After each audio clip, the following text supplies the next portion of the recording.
menurut saya representasi dari Raja Sunda kita, gitu, Prof.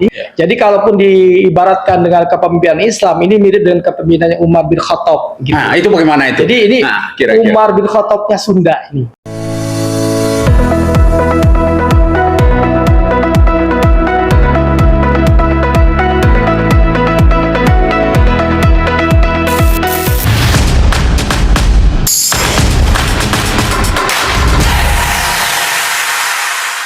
Assalamualaikum warahmatullahi wabarakatuh.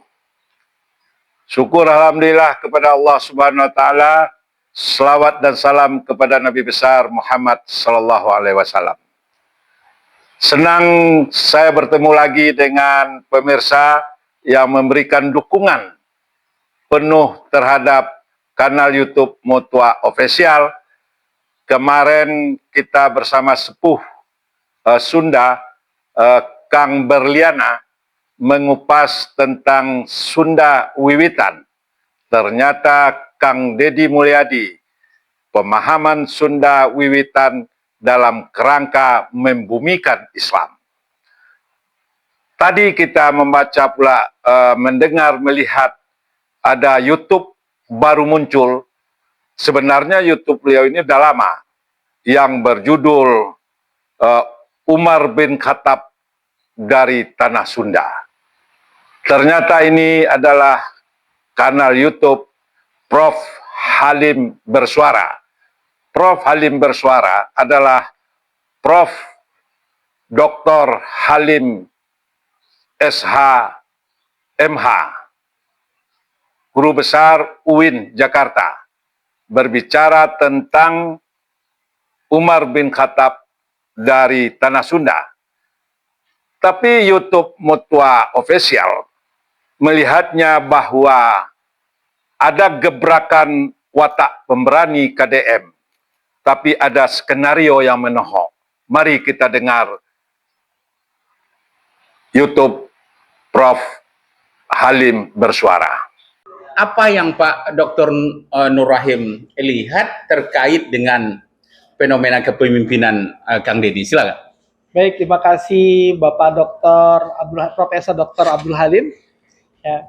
Jadi saya memandang sebagai warga Jawa Barat, khususnya di Kabupaten Bogor, Parung, kita melihat ada hal positif, aura yang diberikan oleh Kang Deddy ini, khususnya dalam hal kebijakan-kebijakan politik beliaunya. Dan saya melihat kebijakan beliau ini sangat visioner, gitu, Prof.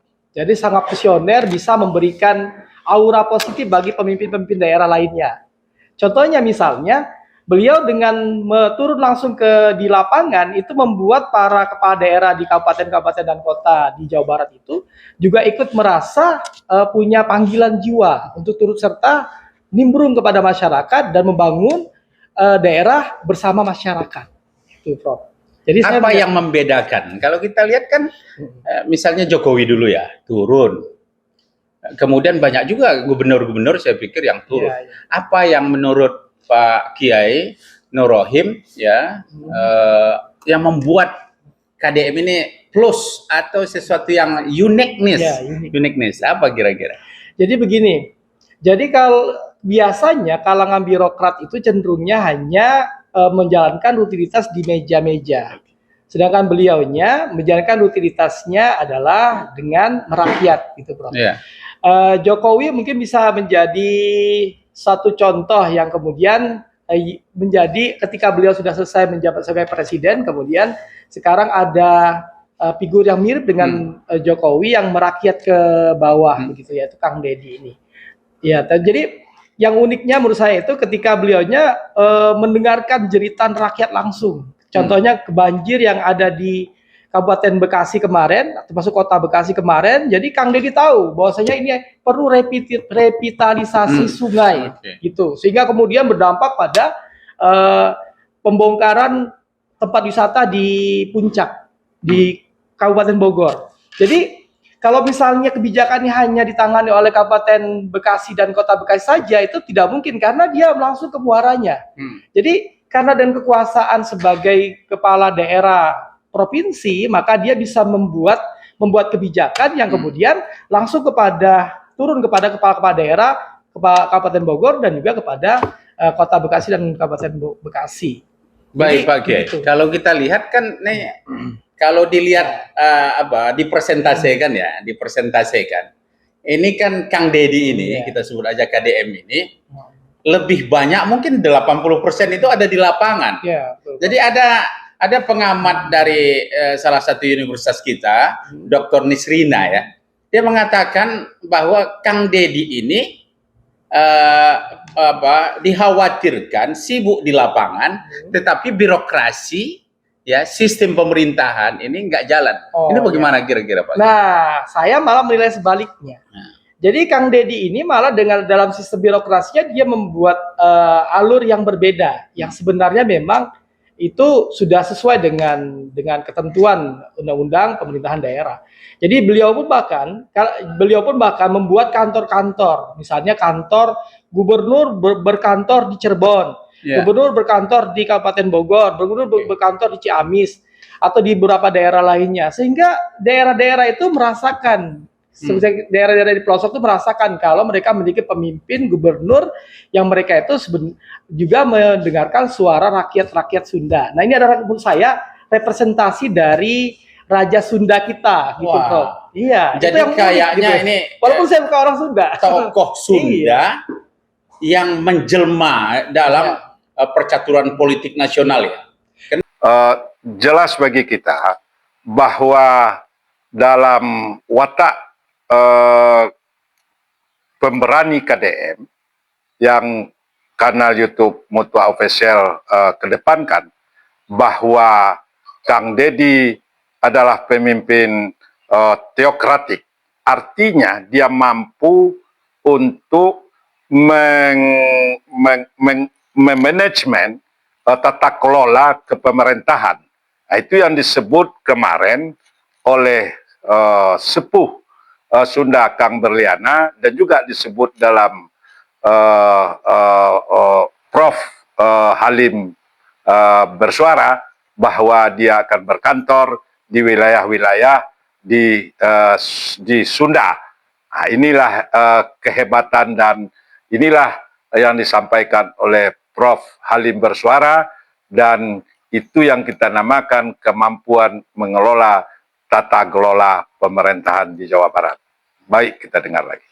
Nah, ini kalau kita lihat, Kang Dedi ini kan bukan hanya milik Jawa Barat sekarang, justru kita lihat sekarang menjadi kiblat model gubernur-gubernur lain. Pemimpin. Nah, kalau selama ini Pak Kiai ya, kita lihat ya bagaimana masyarakat yang datang ke pemerintah, ke penguasa. Tetapi ini Kang Dedi coba membalik pola kepemimpinan itu, dia yang mengejar masyarakat. Betul. Nah, ini sesuatu yang bagaimana menurut Pak Kiai ya, melihat apakah dalam agama itu penguasa yang turun atau rakyat yang datang? Ya, jadi begini, saya tuh melihat bahwasanya Kang Dedi itu menjemput bola, menjemput bola di lapangan, tidak menunggu bola di gawang, gitu. Jadi kalaupun diibaratkan dengan kepemimpinan Islam, ini mirip dengan kepemimpinannya Umar bin Khattab. Gitu. Nah, itu bagaimana itu? Jadi ini Umar bin Khattabnya Sunda ini. Nah, dan bahkan tadi Prof, saya ketika perbilang kepemimpinan nasional, perlu kayaknya kita juga membuat suatu model baru kepemimpinan nasional, tidak hanya dipimpin oleh orang-orang Jawa, tapi juga suatu saat dipimpin oleh orang Sunda, atau mungkin nanti suatu saat dipimpin oleh orang Sumatera. Gitu. Jadi Pak Kiai ingin mengatakan tanpa maksud melebih-lebihkan ya. Tidak melebihkan. Jadi Umar bin Khattab lahir dari Sunda. Wah, ini luar biasa saya pikir ini. Ini satu jadi pemirsa, saya pikir Pak Kiai melihat Pak Kiai ini melihat mungkin ini adalah sebenarnya dari segi keteladanan ya. Jadi Kang Dedi menurut Pak Kiai berarti mencoba menginternalisasi. Disinilah hebatnya Prof Halim bersuara. Nah, itu dia katakan bahwa lahir Umar bin Khattab dari Sunda. Bagi saya sebagai Mutua Official, barangkali tidak jauh beda. Yang kita sebut adalah bahwa watak pemberani KDM. Kita saksikan lebih lanjut. Dan meneladani keteladanan dari Umar bin Khattab dalam Umar bin memimpin. Khattab. Ada contoh Iya. nggak kira-kira? Contoh beliau itu Umar bin misalnya Khattab saya misalnya. ikuti YouTube beliau, Kang Deddy ini. Jadi ketika beliaunya ke masyarakat terpencil di tengah hutan begitu, hanya ada seorang ibu-ibu mengembala kambing, istri dari seorang ustadz kampung begitu, dan beliau bisa tahu gitu, dan akhirnya dengan berpura-pura tidak menjadi pejabat atau sebagai gubernur bisa kemudian mendengarkan keluh kesah daripada seorang ibu-ibu tua tadi. Itu luar biasa sekali. Saya teringat dengan bagaimana Umar bin Khattab ketika datang ke suatu tempat, rumah, ada seorang ibu-ibu kelaparan, masak air, dan ketika itu Umar bin Khattab kemudian bertanya, dan kemudian akhirnya dia sendiri yang bawakan beras kepada ibu yang masak air tadi, karena kelaparan gitu, Prof. Dan ini mirip menurut saya, walaupun dalam konteksnya beliau berbeda, adalah orang ya. seorang Sunda, bukan orang Arab gitu, Prof. Jadi kalau menurut saya berbicara tidak kepentingan, Prof, karena pesantren kita pun belum terjamah oleh beliau gitu di pesantren Parung. Bahkan Prof, Tapi insya Allah nanti Iya. kita berharap Iya. sebenarnya pertanyaan berikutnya gini Pak Kiai ya. Kita berharap juga nanti gerakan-gerakan yang mencontoh Umar bin Khattab atau sahabat-sahabat lain, ulama lain ini, ya ini saya pikir sebuah refleksi Iya. dari KDM Kang Deddy ini yang menunjukkan bahwa dia sebenarnya pemimpin Muslim, pemimpin semua umat Iya. juga. Jadi tidak tepat juga berarti kalau ada orang mengatakan Kang Deddy ini adalah anti-Islam, Iya. kan gitu ya. Apalagi justru deislamisasi. Beliau sangat Islami, Prof, menurut saya. Karena yang Islam yang sebenarnya itu adalah Islam yang bisa mengimplementasikan nilai-nilainya dalam kehidupan masyarakat. Tidak hanya formalistis di masjid, tidak hanya formalistis dalam hal ubudiyah saja, tapi dia bisa menerapkan bagaimana muamalahnya, ma'anasnya itu, Prof. Dan beliau menurut saya juga bagus karena ketika ada hal misalnya pembangunan pesantren yang hibahnya itu dominannya hanya pesantren besar, beliau bisa kemudian melakukan semacam penataan ulang. Jadi proporsionalitas kita, proporsionalitasnya gitu. Kalau kita ke pesantren kecil gitu di Parung yang mungkin tidak banyak terjamah oleh beliau, tapi kan atau Kapemda. Pendirinya itu kan tokoh ulama Kabupaten Bogor, yaitu Bapak Profesor Dr. Kiai Haji Ahmad Mukri Aji. Saya pikir ini pesantren yang luar biasa juga. Nah, saya kembali bertanya Pak Kiai. Nah, idealnya seorang pemimpin itu, saya ulangi lagi, idealnya seorang pemimpin itu mendatangi rakyat atau didatangi rakyat? Ya, idealnya adalah seorang pemimpin itu harus mendatangi rakyatnya. Tadi seperti menjemput bola tadi. Cuman memang kapasitas beliau adalah hanya satu orang. Mungkin kalau perlu diduplikat pemimpin itu seperti Kang Deddy ini. Jadi satu taruh di di Kabupaten Bogor, satu di Cirebon. Jadi artinya di setiap kabupaten harus ada model-model beliau, gitu. Tapi, atau orang yang mencontoh lah ya. Tapi alhamdulillah sepertinya sudah menginspirasi, Prof. Karena di Bogor itu saya lihat Kang Rudi itu Bupati Bogor sudah bisa melakukan revitalisasi juga di beberapa pasar-pasar, jalanan, bangunan-bangunan, dan saya yakin ini karena inspirasi dari Kang Deddy, Prof.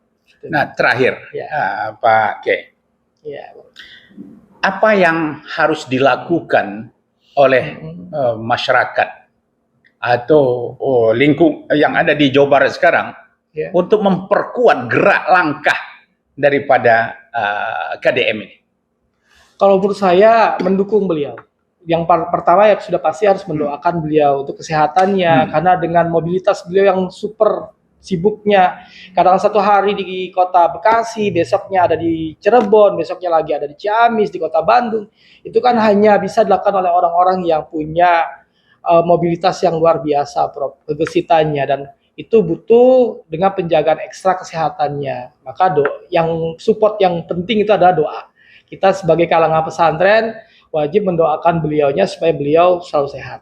Yang kedua, kitanya harus mensupport beliau dengan misalnya mendukung. Beliau kan punya gerakan sekarang misalnya penataan ormas-ormas, ya ormas-ormas premanisme yang berkedok ormas. Nah itu kan sangat bahaya sekali karena itu bisa menghambat dalam pembangunan daerah khususnya di Jawa Barat atau nasional mungkin nantinya ya. Jadi kita banyak melihat bahkan yang berkedok Islam juga banyak juga atas nama Islam sehingga kemudian tanpa sadar mereka itu merusak citra Islam gitu.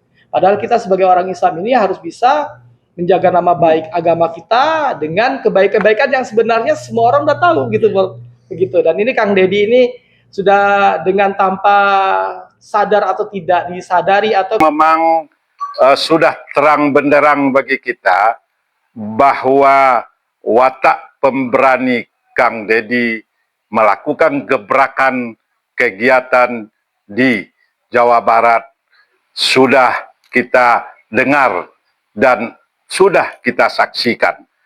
Tapi memang di balik gebrakan-gebrakan membumikan Islam dengan gaya Kang Deddy, tapi masih ada skenario menohok yang harus diwaspadai. Terima kasih.